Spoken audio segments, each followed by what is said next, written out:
प्रश्न number 1, form 26 AS किस संगठन से संबंधित दस्तावेज है? इसका उत्तर है केंद्रीय प्रत्यक्ष कर बोर्ड।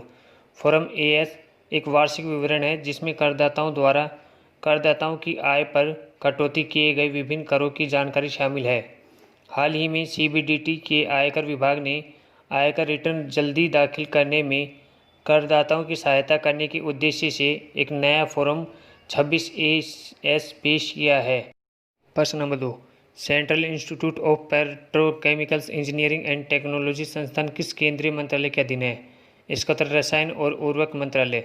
19 जुलाई 2020 को केंद्रीय रसायन और उर्वरक मंत्रालय के तहत कार्यरत केंद्रीय पेट्रोकेमिकल्स इंजीनियरिंग प्रौद्योगिकी संस्थान को राष्ट्रीय प्रत्यायन बोर्ड और अंशांकन प्रयोगशालाओं द्वारा व्यक्तिगत सुरक्षा उपकरण किट का परीक्षण करने और प्रमाणित करने के लिए मान्यता प्रदान की गई है। प्रश्न नंबर 3, हाल ही में किस केंद्रीय मंत्रालय ने प्रस्तावों की आसान क्लियरेंस के लिए एक निवेश क्लियरेंस सेल की स्थापना की है? इसका उत्तर है नागरिक उड्डयन मंत्रालय। केंद्रीय नागरिक उड्डयन मंत्रालय ने एक निवेश क्लियरेंस सेल की स्थापना की है जिसका उद्देश्य प्रस्तावों की सहायता और मंजूरी प्रदान करना है। ICC में 10 सदस्य शामिल होंगे और इसकी अध्यक्षता मंत्रालय में एक संयुक्त सचिव करेगा। सेल निवेश को आकर्षित करने के लिए एकल खिड़की प्रणाली होगी और यह निवेशकों के बीच राज्यों के साथ मिलकर काम करेगी। प्रश्न नंबर 4, हाल ही में किस देश ने 30 G20 वित्त मंत्रियों और केंद्रीय बैंक गवर्नर्स की बैठक की अध्यक्षता की है? इसका उत्तर सऊदी अरब। सऊदी अरब ने 30 G20 वित्त मंत्रियों और केंद्रीय बैंक गवर्नर्स की बैठक की अध्यक्षता की है। भारत की केंद्रीय वित्त मंत्री निर्मला सीतारमण ने वीडियो कॉन्फ्रेंसिंग के माध्यम से बैठक में भाग लिया। वर्ष 2020 के लिए कोविड-19 महामारी संकट पर चर्चा की गई है। प्रश्न नंबर 5, जॉन लुइस किस देश के नागरिक अधिकार आंदोलन से जुड़े थे? इसका उत्तर है अमेरिका। जॉन लुइस जो अमेरिका के नागरिक अधिकार आंदोलन के अग्रणी थे, इन्होंने वर्ष 1986 में अटलांटा से संयुक्त राज्य अमेरिका की प्रतिनिधि सभा में प्रवेश किया और वह लंबे समय तक सदस्य रहे थे। हाल ही में इनका निधन हो गया है। प्रश्न नंबर 6, हाल ही में किस राज्य में घर घर राशन योजना लॉन्च की गई है? इसका उत्तर दिल्ली। दिल्ली में घर घर राशन योजना लॉन्च की गई है। यह योजना पात्र लाभार्थियों को घर पर राशन पहुंचाने में मदद करने के उद्देश्य से लॉन्च की गई है।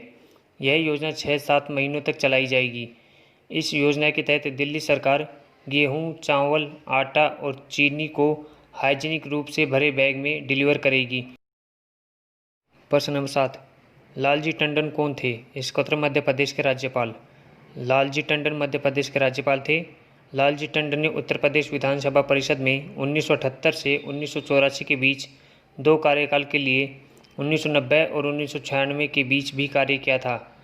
उन्होंने 1996 से 2009 के बीच 3 बार उत्तर प्रदेश विधानसभा में विधायक के रूप में कार्य किया। इसके अलावा टंडन को 15वीं लोकसभा में सांसद के रूप में चुना गया था। इन्होंने मध्य प्रदेश और बिहार राज्य के राज्यपाल के रूप में कार्य किया है। हाल ही में इनका निधन हो गया है। प्रश्न नंबर 8, हाल ही में किस मंत्रालय द्वारा मनोदर्पण पहल शुरू की गई है? इसका उत्तर है मानव संसाधन विकास मंत्रालय।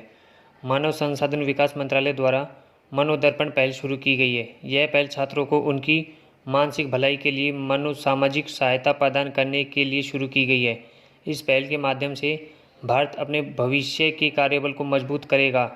खासकर कोविड-19 के दौरान छात्रों को शिक्षा के प्रति प्रेरित और केंद्रित रखा जाना चाहिए।